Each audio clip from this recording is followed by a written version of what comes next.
Welcome to Sinema, the movie and television podcast show that talks about everything dirty, mean, and nasty. It rubs the lotion on its skin in Hollywood and beyond.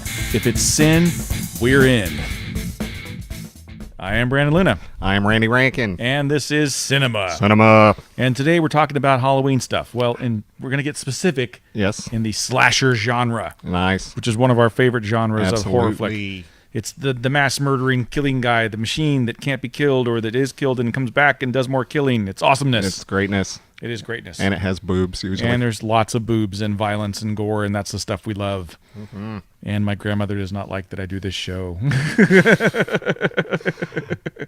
All the people that could look down on me don't live anymore, so I'm okay in that regard. I found that out, unfortunately.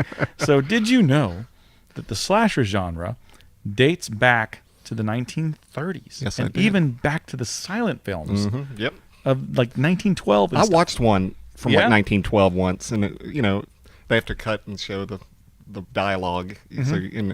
But it's kind of creepy. I could tell if you were alive back then and that was all you had. Yeah, I could see where you'd think it was scary. Mm-hmm. Yeah.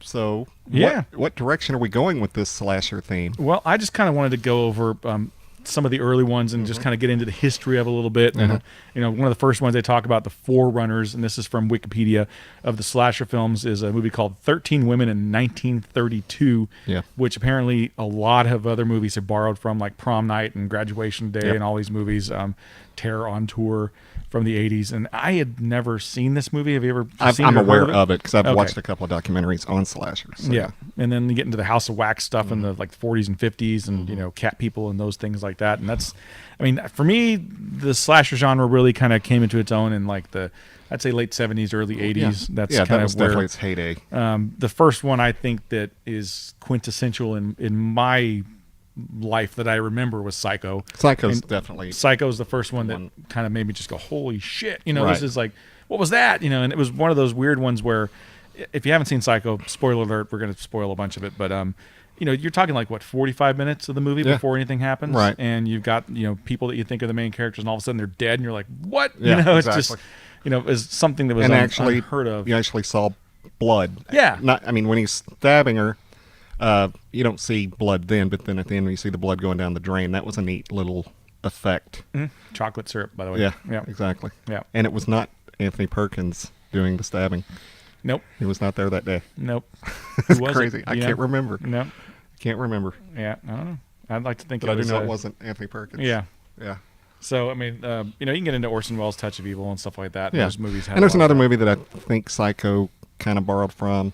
Mm-hmm. I do know, obviously, it borrowed from Ed Gein. Yeah, a lot. Of course, yeah. A lot of them have. Ed Gein's name will probably come up a few times in this episode. Yeah, for sure. My first exposure, and I've told this on our other show, the Calypso show, that my first slasher, if you want to call it that, was Texas Chainsaw Massacre. I saw that before Psycho. Yeah. Because we weren't born when Psycho came out. Yeah. And yes, I was 5 years old. My mom took me to see Texas Chainsaw. And that turned out okay. Yeah. So, he's a little crazy. No, I'm not. Anyway. But, so that would, was jarring. That would be a major... But I loved it. I was scared to death for weeks. The next day, I don't know if I've ever told this story, we lived in an apartment. The next day was landscaping day, and they were cutting down tree limbs with chainsaws. The day after watching it, I come screaming into my mom's room. My mom and dad's room. My dad's like, I told you not to take him to see that. That's awesome. Yeah, it is. And then, so right about that time, then, so that was a couple of years later was when Halloween and all that other stuff started, Yep. But I did get acclimated to Psycho, because my mom loved Hitchcock, and therefore I love Hitchcock now. And so, Psycho, as a kid, didn't seem like it was slow at all. Yeah. Which you'd think it would. And as an adult now, I find it a little slow because we've seen more since then. But for its time, it was legendary. Movies are now at a ridiculous pace. There's so much chop cutting and there's so little in the way of storytelling and characters and stuff. You have to really get into the independent stuff to get that. And horror movies don't do it anymore. They just don't. There's very few horror movies besides maybe like Cabin in the Woods where you get to know characters before they start getting killed off. There's stereotypical versions of those people that are going to get killed, and you know kind of what they are, and you kind of come to expect that, so you don't expect the character development. One of the ones recently that I thought actually did a pretty good job of giving you some not so generic characters was probably that we just talked about it in the other show, the one with that Kane does the bad guy for, but it's Hatchet, yeah. Yeah. I thought Hatchet had the first one did. Yeah, the first one had some Yeah. pretty good characters, and you got to know them, and then, you kind of sort of cared about them when they were started getting The picked off. second one, I couldn't even get through 10 minutes of it. It was just Hatchet was one of the few ones semi-recently that as far actually as had the bigger some budget stuff. Yeah, for sure. Yeah, But, one of our favorites, Splinter, is a great job of character development. Oh, yeah. A very good job. And it could be seen as slow because it does take about 30 minutes for anything to really happen. Well, but there's a killing right off the bat. Yeah, and then but then you've got all the character development, and then you get these people that are in this situation, and you're like, oh, I'll get, Right. And it's a great movie if you haven't seen Splinter. But I was lucky enough to see Psycho the first time in the theater. My dad took me. Did like a re-release of it. When he was going to college at the time, they would show movies they would do that. at the theater, at the auditorium in college. I saw it on a Navy base. Yeah, that's where I saw Psycho. So I saw it on a college, campus on film. In an auditorium, in a black auditorium. Yeah. And it affected me. I was like, I felt ill after that scene, And then at the end, I was just like, holy crap. Where it sounded like the knife was penetrating the skin was like, just God. That like stabbing a pumpkin or something. Sound. Yeah. It was like, ugh. Yeah, it was rough, man. Yeah. And then, after that, I was like all into everything Hitchcock, and, got to see pretty much anything my dad could get his hands on, we'd watch it. And, whatever was on TV, he'd watch those and stuff. And, Hitchcock got pretty brutal. At the end of his career, he got pretty bloody. And, when you get into his later stuff, it's pretty hardcore. Yeah. Did he do Marnie? Hmm? Yeah, I thought so. Yeah. Yeah. I loved Vertigo. I mean, I loved the fact that he did a lot with Jimmy Stewart. Although that was the movie that ended their relationship. Yeah, unfortunately. Because it bombed. And he blamed Jimmy Stewart. He said he was too old and he should never have cast him. Yeah. You should always cast Jimmy Stewart in anything. You always cast Jimmy Stewart. He's awesome sauce. Yeah. But so we see Psycho when we're kids, and then Texas Chainsaw. When did you see Texas Chainsaw? Was it after the slasher craze had already started, or? Yeah, pretty much after the slasher craze had already started. I don't think I saw that one in the theater. I think I saw it the first time on video, so I didn't get the full effect of it. But it was still, we saw it at a drive-in, and that made it even more scary because you're outside watching this. That's way cool. Yeah, I'd love to have seen it in a drive-in, but yeah, I saw it on home video, and just even the beginning with the flashes going off and all the roadkill and the creepy stuff, it was just like, wow, You remember who the narrator was? Yeah. I know. John Larroquette. John Larroquette doing his best Orson Welles because they couldn't get Orson Welles. Exactly. Because he was too busy hawking wine at the time, I guess, or something, We will sell no wine. Sell no wine before it's time. He was so drunk in all those commercials. Why is alleged like that? Advertising for Gallo. Because he had no money. He was poor. I mean, he was like, did you ever hear the outtakes of that stuff? Oh, yeah. It's just hilarious. It's sad and hilarious at the same time. If you want to get a giggle and also feel bad for a guy listening to the outtakes, they're on YouTube of Orson Welles, and there's some outtakes also of William Shatner that are hilarious. Okay.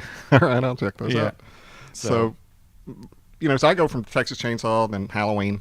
Saw Halloween in the theater. I did too, and loved it. And then Friday 13th. Actually, the double feature one night at a drive-in was Friday 13th and My Bloody Valentine. Oh, that's a good one. That was a great night. That was a good slasher night. That's a real good night. Yeah. The one I saw in the theater, and only because my dad was in film distribution at the time, I saw it before it came out. It was one of those test screenings for the distributors, and it was a Black Christmas, I guess is what it's called. Black Christmas, yeah.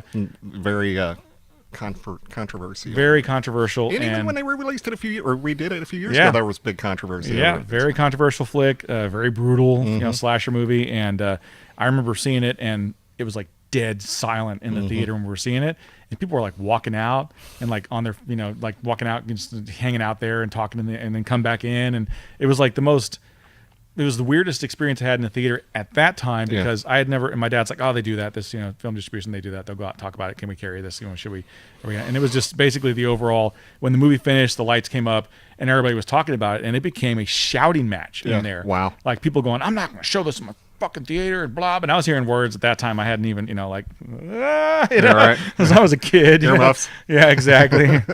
Earmuffs, Danny, earmuffs. Yeah. Yeah. So it was just, it was crazy. And I was like, I thought it was cool. Yeah, exactly. And then my dad even said that. He's like, ask the kid what he thought. And I was like, it was awesome, Right. And they're like, well, yeah, but he can't even go see it and blah. Who's going to take their kid to see this? And it was interesting. Right.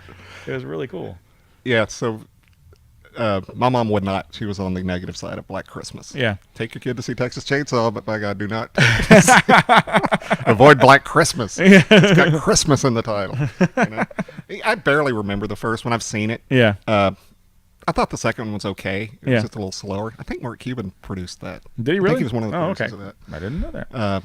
If not, I remember him commenting on it about people need to get over it. And no, he was a producer. I would bet money he was a producer on that movie. Yeah, we'll have to look it up. Yeah, but yeah, that was a really dark one. And Halloween was dark. And Friday 13th, the first one was dark. Yeah. My Bloody Valentine's dark. Yeah. But but everyone started to then just piggyback it. Yeah. And make it all more about blood and gore and just get these movies made, show as much boob as you can, do the movie for $800,000 and watch it make 30 million and Exactly. count yeah. your money. And that's all they were doing. So when we come back, we're going to talk about the subgenre that came out of slasher movies, which was the uber B grade slasher movie, Yeah. which is basically copycat movies. We're going to The talk about some copycat of the big copycats versus some of the legit movies that came out. We'll be back.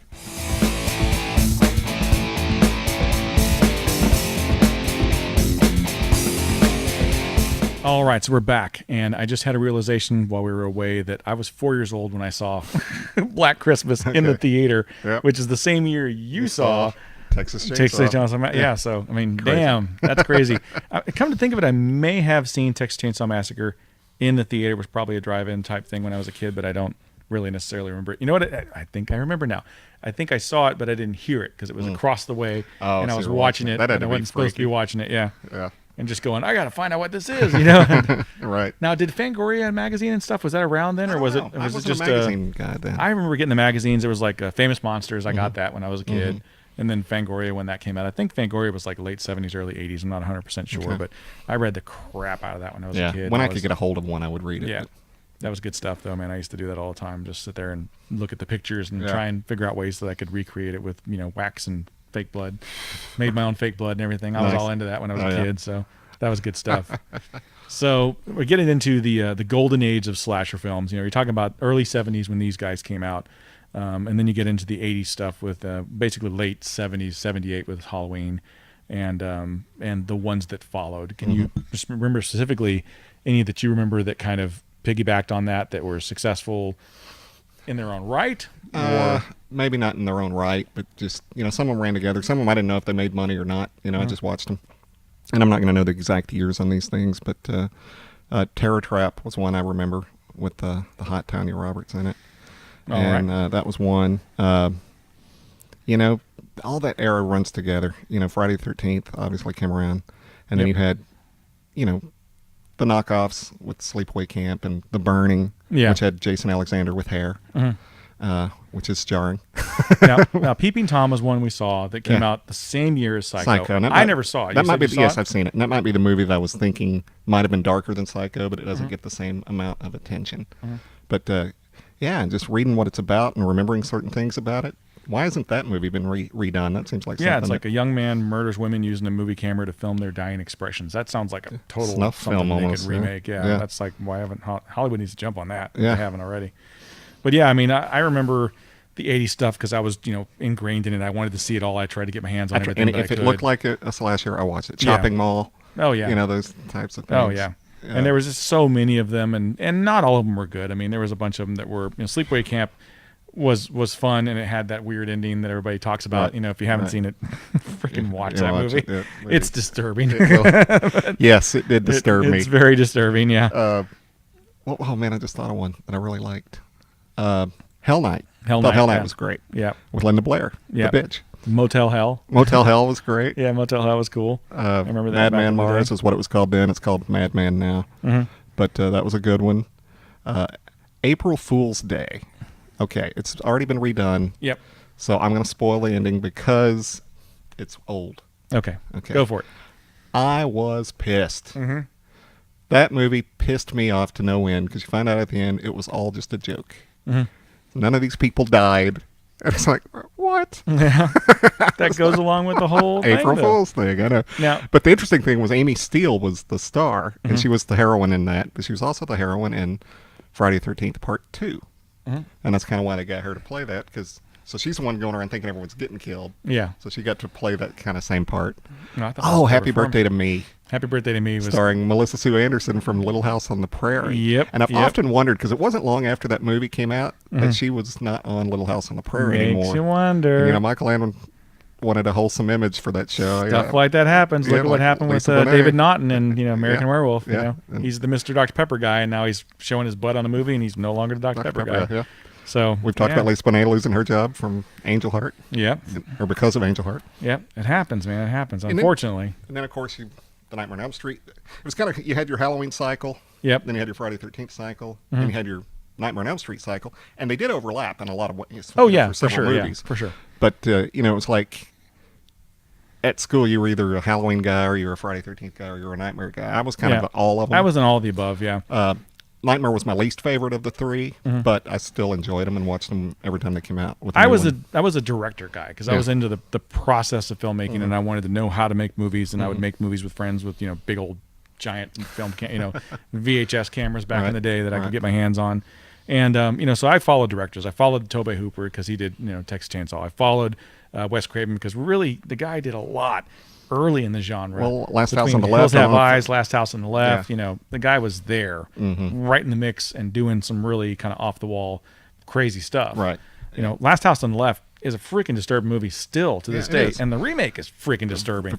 I was shocked at how good the remake I was was. very shocked at I was how like, good the that is remake way was. darker than I was I expecting. know. I thought they were just going to really pussify it and just take And it it had somewhere. a couple actors that you don't think of as being dark, like that Yeah. Tony Goldberg or whatever his name is. Yep.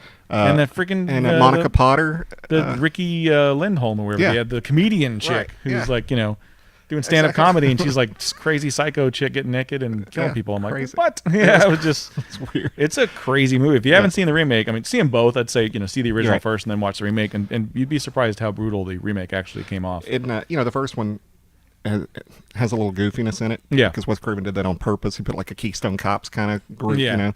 because the subject matter was so dark, he wanted to relieve some tension in the audience.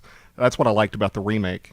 Not so much of that. No It's- relieving it's tension. It's Yeah, whole- because I mean the remake is like post-Hostile, and that's really when the kind of the genre came, the torture porn genre came that's into kind play. of, to me, it's when it's kind of killed the whole. Yeah, genre. it wasn't scary; it was just gross. Yeah. And that gets into another subgenre that happened around the late '70s, early '80s, which was the Grand Guignol stuff. I don't Yeah. know if you ever got into the Italian Some, horror but not a stuff. lot, buckets of blood and Because all I'm this. not a gore guy, really. Even though I Yeah. love slashers, I'm not gore for gore's sake Yeah. kind of guy. I was just because I wanted to see how good the effects were and how yeah, they I did it. understand that. Yeah. And a lot of the Italian stuff was like, they didn't even know how to make fake blood. It was just paint, So Right. I don't know if that was a choice because they wanted to make sure that you understood it was a movie and it wasn't supposed to be real, or if that was just what they used, That's all, But yeah. when you get into the Herschel Gordon Lewis stuff, like 10,000 Maniacs Yeah. and buckets of blood and stuff like that, all that stuff is gore for gore's sake.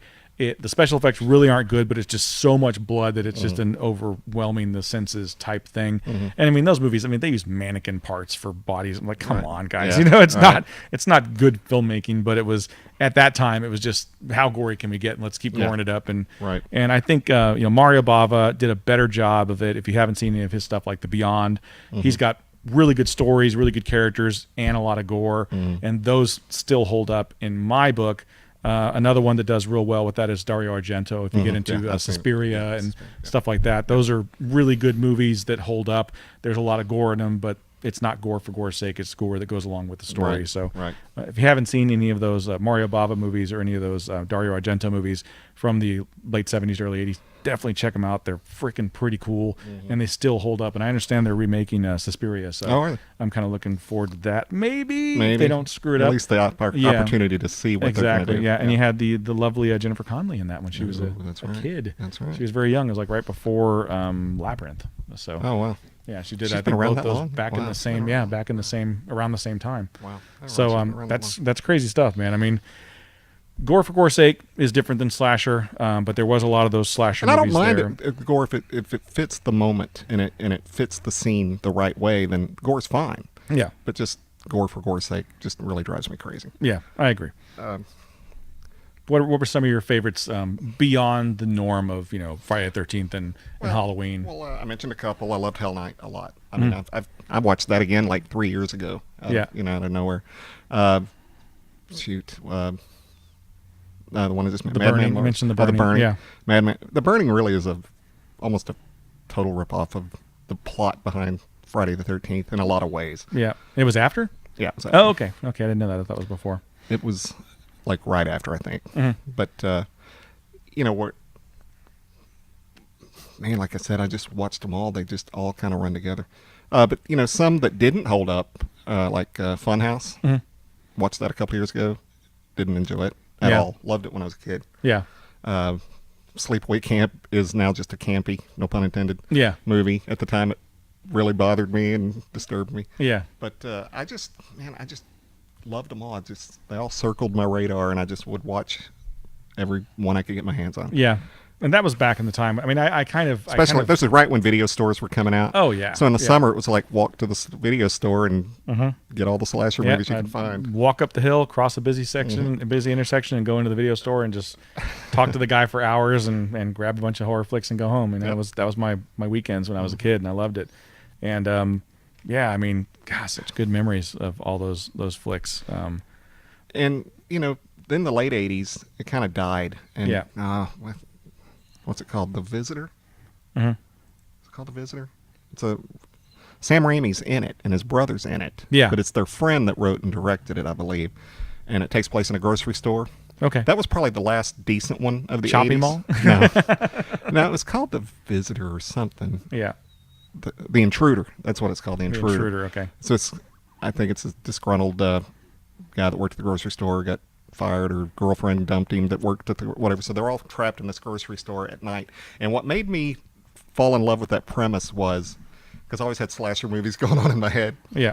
Every time I'd be in a grocery store, I'd be like, this would be a good place to fight off somebody if you were in a Jason-like situation, because you've got, even if you're trapped in there, you're going to have food and everything, and if not, there's going to be knives and stuff like that for weapons. And Yeah. so then somebody did it in a movie, and it was like, there you go, nice, very good. I think the mid 80s, you really kind of got into a decline of the slasher movies in theaters because of the advent of home video.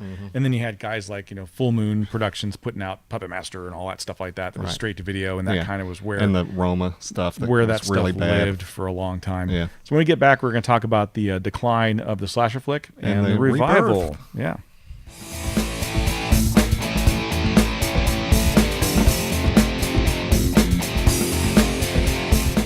All right, so we're back, and now we're going to talk about the decline. Well, first, we're going to talk about the Scream Queen, Jamie Lee Curtis. Absolutely, because we left out a couple of her classics. Yeah, we Terror did. Train, Prom Night we did mention. There's a couple more that are escaping me, but she was, I can't remember, she got paid like $8,000 for Halloween at some little tiny salary she Yeah. got. But she got rich because of Halloween and because of that genre. And Terror Train has kind of a creepy ending. It does, yeah. And Prom Night, remember the head rolling on the floor? That was something new that people hadn't seen. Yep. And Leslie Nielsen was in that. Yeah, he was I know. the principal. I know. And this was post-Airplane, too. So. It's weird. It's weird seeing him, and every once in a while he does serious roles. Like he was serious in Creepshow, but it's hard for me to take him as the bad guy in Creepshow because he's it's him. It's Frank Drebin. It's he's not scary. He's Frank Drebin. So it's just weird to see him in those roles. Yeah, he played a rapist in a movie with Barbra Streisand where he rapes her and tries to kill her, and I think she kills him, and then the rest is the trial. He's not listed in the credits. Wow. But he's in it. You can tell it. It's him. All right, so let's get into a little bit of her run here. She went from Halloween in '78. Oh, The Fog. To That's The the one I was Fog in thinking of. '80s. Yep. 80 was also Prom Night. 80 was also Terror Train. So look at Wow. that run of stuff. Yeah. Now, she worked with, obviously, with John Carpenter a lot, and I didn't know this. She was the computer voice in Escape from New York. Oh, was she? So Okay, that's cool. And of course, Halloween 2. Yeah, Road Games, Halloween 2, Halloween 3. She's the phone operator, so she's a voice only credit in that. Which is still kind of cool. And then she got into some other stuff. She started getting out of that genre and getting into Trading Places and Love getting Letters naked. and getting naked, which is a bonus. Yay. Yeah. Thank you for getting naked. And then she came back and Yep. did another couple of Halloween movies later on. Yep. She got into the thriller things in the late 80s with Blue Steel and some other stuff. But for the most part, she was kind of trying to become mainstream. legit. Kind of be all legit and stuff. But really the 80s, late 80s was really a big decline for slasher movies, mainly because of the straight-to-video popularity and because of companies like Full Moon and companies like Troma. That were I said Roma. Roma's an Italian. That's Roma. Just pumping out straight-to-video stuff. And I'll be honest, I watched I've 90% of that stuff too. Yeah. And I actually was working for Blockbuster Video about that time, and I was got to go to see the premiere of in a theater actually of Dollman versus Demonic Toys. Oh wow! And Charles Band was there, who was the director. Tim Thomerson was there, who was one of the actors. He was Dollman, who was also a stand-up comedian. I liked his stand-up comedy stuff. And that was just fun. It was totally different than the film distributor thing where everybody's like up in arms. Right. This was like, he sat and talked with everybody after, and everybody's like, yay, that's good stuff. we love your movies because they sell like crazy. It was all the Blockbuster people being happy about it. So what happens with anything when it's popular, everybody likes it, and then then the snobs come out and they kind of poo-poo everything. But that's when you get the cult following people, the convention people and things like that, and they'll eat up anything. We saw when we were at Fright Fest earlier this year, just how passionate horror fans are for the genre. Even if it's not cool, even when it's not cool, they still have that following. Yeah. Which is why a scary movie opens well. Yeah. And it's interesting because you have the one thing that was unique about the slasher film was really something that hadn't really happened in movies until that genre was these people who were murderers, killing people. You actually started rooting for him, and they became kind of an anti-hero. Yeah. So Mike Myers, you started rooting for him. Who is he going to kill? How is he going to kill him? Jason, totally. You totally rooted for Jason. Yeah. You totally rooted for Freddy Krueger and how is he going to inventively kill people? And that's not something that psychologically you gotta be. What the hell's wrong with us that we're doing this? What makes you want to root for these people? Is it the filmmaker? Is it the story? Is it the character that you've seen him enough times that you're familiar with Jason? You're not familiar with these people. I think a big part of it is the fact that they are really the main character and they're the reoccurring character. It's not like and they are the ones with the backstory. Exactly. You don't know any of the victims. You don't know them. Yeah, you don't know hardly anything. So about them. it took those characters that became household names to really kind of build that up and become what they were, which was basically anti-heroes. They were the ones you rooted for. You rooted for Chucky, you rooted for Leatherface, you rooted for these guys, and you really shouldn't, but no. It's fake and it's fun, and that's why you do it. Exactly. And so it makes you less scared of them. It does. It kind of takes the teeth out of it, but I think a lot of times that's why they try and reinvent these characters and reboot them, and to a degree it works, to a degree it doesn't. It definitely didn't work with Halloween. I think the big mistake they made with the Halloween remake was making you care about Michael Myers. He's supposed to be a monster. You're not supposed to really give him a little bit of backstory, but not enough for you to go, oh, I feel bad for him.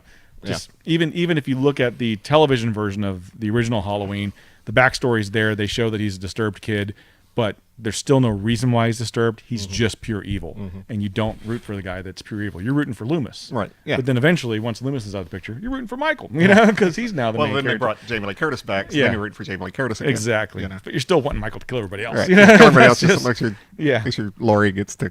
Exactly. She gets away at least. Yeah. So then the revival happened, and I want to credit a movie which I don't know if anyone's ever thought about it. Okay. I think this movie might have helped get it back on track. Okay. And it's not even a slasher movie, but I'd say Silence of the Lambs, because Buffalo Bill was also based on Ed Gein. So let's do the Ed Gein thing. Norman Bates based on Ed Gein. Leatherface is based on Ed Gein. Yep. And Buffalo Bill based on Ed Gein. What a creepy son of a bitch you must be to have those three iconic characters are based on you rolled into one, and it's just pieces of them. Yeah, you were all of these Silence of the Lambs to this day is one of my all-time favorite movies. Just a great, well-written, well-acted, great characters in it. Great performances tension, from everybody. Man. Just super duper tension, and one of the ones that really transcended the book. I thought the book was scary as fuck. I mean, I read the book and I loved the book. I had read Red Dragon, which was the prequel, and then Silence of the Lambs, and I loved them both. I hated Manhunter when it came out because that was before. That's the first time you see Hannibal Lecter, if you don't know. And Brian Cox was great as Brian Hannibal. Cox was good as Hannibal, but it's just, the movie was made by Michael Mann, who was in Miami Vice phase, so the movie looked like a Miami Vice movie, and it didn't fit with the type of movie that you were trying to make. No. Now that's what led Will Graham, the character Will Graham, who's what's his name from CSI. That's where he William Peterson got CSI because of that. Right. And he did a good job in the movie, and Brian Cox did a good job in the movie. But the movie was just everything surrounding the story was wrong. And it just looks, the visual on it is terrible. It Yeah, doesn't it have that is. dark visual. That It's way too bright, too peacocky, and just it's all those primary stupid It is. crazy colors that you shouldn't have in that type of movie. So it wasn't right. Right. And they got it right with Silence of the Lambs. And I almost think that Silence of the Lambs, as a whole, really eclipsed the book because it really captured that mood. It did. And it was perfect. I mean, you can't get better than that. All the other movies that followed were garbage compared to Silence, and you're never going to get that back. No. Even the remake of Red Dragon, poop. So I liked it. It was just not It as was good. okay. It just wasn't as good. Yeah. Ed Norton I thought was fine in it. And he was way too young for the role. Yeah. And, so was William Peterson. They grayed his hair up and it looked bad, but And Anthony Hopkins was too old for the role, Yeah, so they had to kind exactly. of computer generate his hair. And make it look exactly. younger. Yeah, it was weird. But I don't anyway, know. so it's back to Silence of the Lambs. So then you're still being inundated with the trauma and the other one. Yep. All the Yeah. What you're talking about. So Wes Craven decides to revive the genre, and he did it in a huge way. Yeah. Scream was excellent. Yes, it was. And my ex-wife hated slasher movies. But she saw the trailers for Scream, and she says, that looks good, because it looked like a comedy. It really looked like a comedy. And so I had read, and I didn't want to tell her because I wanted to go see it. I had read that, no, this is a slasher movie. It kind of pokes fun at the slasher movie. At the same time, it is a good slasher movie. Yep. So I didn't tell her that part. About 30 minutes in the movie, she leans over and she goes, this movie is scary. I know, right? Like, damn right it is, and it's awesome.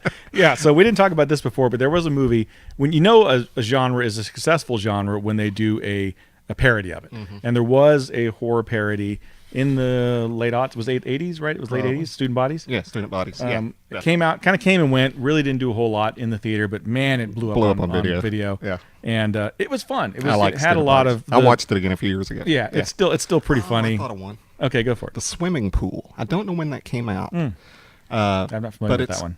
It was probably, it might be early 90s. And who does it have in it? The Swimming Pool. I can't remember who it has in it, but it's a very good movie. It's like a resort, like an indoor resort, Okay. and all these kids, teenagers and young 20s are. I can't remember if they're going to be guests there or if they're trying to open it, like they did in Friday the 13th, where they're to prepare. I don't know how it is. Yeah. But anyway, they're enjoying this resort, and then a guy starts going around killing everybody in the place. I'll have to find that one. I'm not I've got it familiar with all. that at I've got it all. Okay. I'm trying to find it. Give it to you. Yeah, but Scream definitely brought it back with a vengeance. Yes. And the sequels that followed, they were okay. The original trilogy's fine. The second one's okay. Third one's less okay. Patrick Dempsey kind of got him back on the limelight again because he'd faded. Yeah. But you can't match the first Scream. It was excellent. And Scream 4 was god-awful. Yeah. It was god-awful. It tried to reinvent the wheel and keep the wheel at the same time, and it just didn't work. Yep. And but the humor in Scream is there. There's some funny, Henry Winkler's scene is funny. When he's steals the mask from the guy, the kid, and he punishes him, sends him home, and then he scares himself with the mask back. Yeah. It's a funny scene. Yeah, that's good stuff. Yeah. But and then some of the dialogue, all the pop culture references, it just made it fun. Yeah. And it's funny how soon after the popularity of Scream, all the knockoffs started coming. I know what you did last summer. Then what was funny is when Scary Movie came out, and Scary Movie was a spoof of a movie that was a spoof of Scary. Exactly. It's a spoof of a spoof of a spoof. Yeah. Right. You had Urban Legend. You had, the Final Destination, all these other things that kind of subgenres that kind of sparked off of that. And, of course, the guy who wrote Scream then wrote Halloween H2O, which brought Jamie Lee Curtis back to the fold. Yep. And I liked it because the Halloween 1 is awesome. Halloween 2 has moments. Yeah. But you can tell John Carpenter and Deborah Hill were not interested in doing this, but it was a paycheck, so they did it, and that comes through. Yeah. 3 has nothing to do with Michael Myers. I don't like it. I probably would have liked it if it wasn't called Halloween 3, if it was just a new movie on its own. Yeah, if it was just Season of the Witch, would have been fine. But 4 came out, and I loved 4. Yeah. 4 was excellent at the liked time. 4. Yeah. then 5 and 6 were. And I've heard I think 5 is the one there's a director's or producer's cut or something that actually did come out on the Blu-ray set.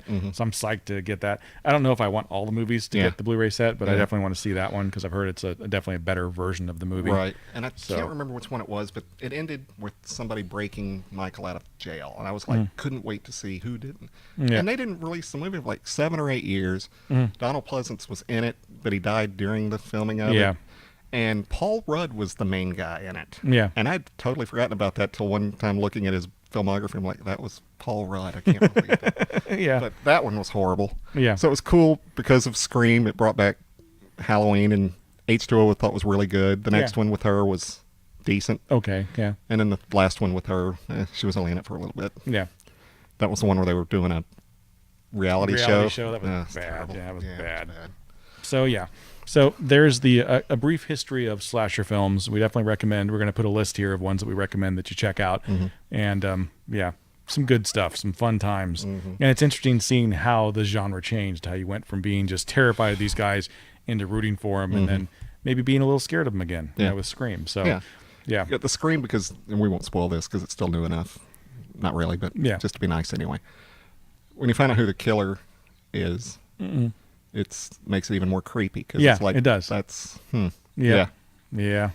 Scream was great. I love Scream. I mean, I'm still a fan of Scream. Anytime it's on, you know. It even has David Arquette in it. I'm okay. Yeah, exactly. Because he actually plays a funny he's part. the comic relief. He's Yeah, the for Barney sure. Fife of the show. Very much so, yeah. Yeah, but love the genre. Yeah, we'll pick some of our favorites and put a list on there. But yeah, for sure. You know, I haven't. You know, with the remakes of Halloween and Friday, and the remake to My Bloody Valentine is excellent. Yeah, it is actually. That is a very good movie. And both of those hold up. Both of those actually. Yeah, because I really went and movies, rewatched the first one like right afterwards, and was like, I'm equally impressed with. Yeah, these they're both movies. great. If you haven't seen those, definitely check them out. So check out the list down below in the show notes on YouTube, and if you're listening, there'll also be show notes on listening as well. So you're gonna find this on iHeartRadio, YouTube Soon. for now, and Soon on iHeart. Soon on iHeartRadio, yeah, soonish. Okay, Soonish. so Spreaker and YouTube. in YouTube for now, yeah, and then hopefully after a couple more episodes, we'll be on iHeartRadio. So There you go. yep. So Like check us on out. Twitter. I'm at Randy Rankin 43. At Captain Funky Pants, and check out our other show, Calypso Cigar Review, Yes. all over the place. Where we'll actually talk about the cigars that we're smoking. Anyway, so We are smoking cigars. good So, episode. Enjoyed it. Fun times, man. Slasher flicks. Watch them. Love them. Know them. Live them. Wait, no. Don't live do them. that. Yeah, just vicariously through the movies. Yeah, don't kill people. It's Don't bad. kill people. Don't get killed. All right. We'll see you next time, guys. Take care. Take care.